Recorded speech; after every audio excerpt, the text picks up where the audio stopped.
Kalau kita amati konsisten ya Ganjar masih berada di atas.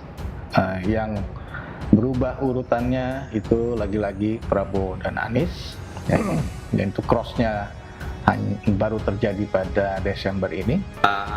Ada 4 nama yang punya kemantapan pilihan di atas 60%. Ada Mas Anies, ada Ganjar Pranowo, ada Prabowo, ada Mbak Puan. Sayangnya Mbak Puan baseline-nya kecil, hanya 1,5%, dan tingkat kemantapan tertinggi itu ada di Mas Ganjar Pranowo, lalu disusul oleh Mas Anies Baswedan, lalu kemudian oleh Pak Prabowo Subianto. Karena dua nama ini punya potensi untuk menang. Tapi belakangan porsinya lebih banyak buat Pak Prabowo ya dibanding Ganjar. Saya sedang menulis paper buat ICS mengenai ini. Catatan saya itu statement buat Ganjar itu biasanya Pak Jokowi pakai high context. Jadi statement dukungannya itu pakai bahasa analog, misalnya rambut putih. Nggak semua orang langsung paham siapa yang dimaksud rambut putih.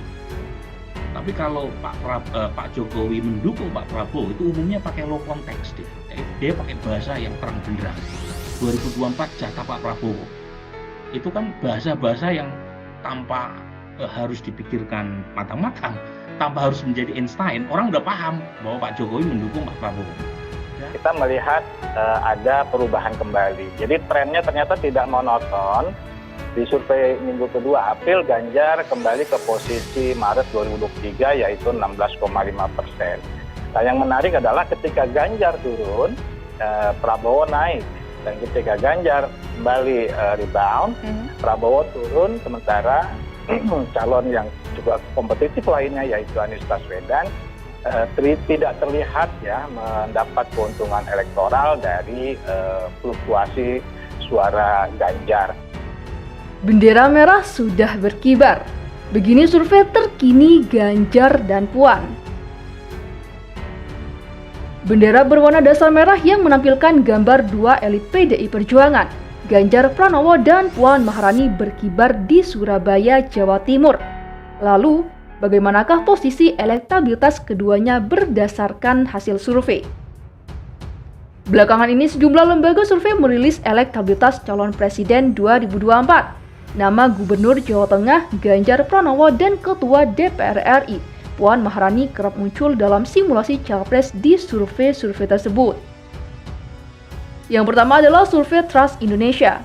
Lembaga Trust Indonesia merilis survei elektabilitas calon presiden 2024 pada Senin 31 Januari. Hasilnya, nama Menteri Pertahanan Prabowo Subianto muncul di peringkat teratas. Sementara itu, elektabilitas Gubernur Jawa Tengah Ganjar Pranowo mengalahkan Ketua DPR RI Puan Maharani. Survei tersebut dilakukan pada tanggal 3 sampai dengan 12 Januari 2022 melalui wawancara tatap muka. Total sampel sebanyak 1.200 responden, margin of error 2,83% dan tingkat kepercayaan 95%. Pengambilan sampel dilakukan dengan menggunakan metode multistage sampling.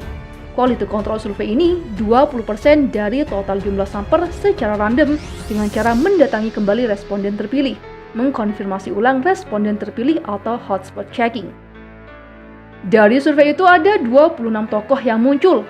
Nama Gubernur Jawa Tengah Ganjar Pranowo muncul di urutan ketiga dengan perolehan suara sebanyak 16,1%. Sementara Ketua DPR RI Puan Maharani berada di urutan ketujuh dengan jumlah suara sebesar 2,8%. Yang kedua adalah survei Indikator Politik Indonesia.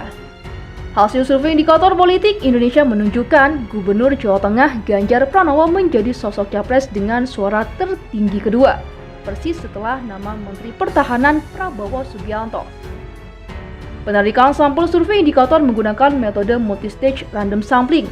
Total sampel sebanyak 2.020 responden dengan sampel basis sebanyak 1.220 orang yang tersebar proporsional di 34 provinsi, serta dilakukan penambahan sebanyak 800 responden di Jawa Timur. Margin of error survei tersebut adalah 2,9% pada tingkat kepercayaan 95%. Responden terpilih diwawancarai lewat tatap muka. Dalam surveinya, responden disodorkan 33 nama tokoh yang dianggap berpotensi menjadi capres. Hasilnya, Ganjar Pranowo berada di urutan kedua dengan jumlah suara sebanyak 20,8%.